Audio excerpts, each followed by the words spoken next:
Margherita Panziera, terza corsia, è stata argento ai campionati italiani di categoria 50-100, 200 dorso. Nel dorso è stata anche campionessa italiana giovanile in carriera.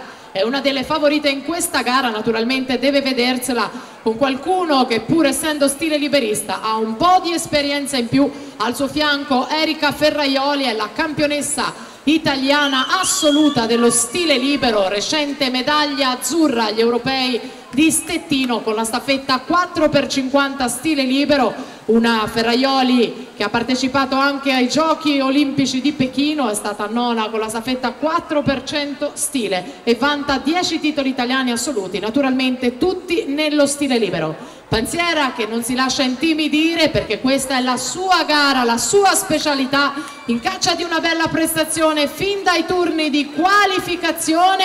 Margherita Panziera 1:01 e 13, che crono ragazzi, davanti ad Erika Ferraioli che approda all'1:03.33, Federica Ceneda 1:06.02. Il primato è ancora per il momento di Federica Pellegrini 1:00.07 in questa gara, però al comando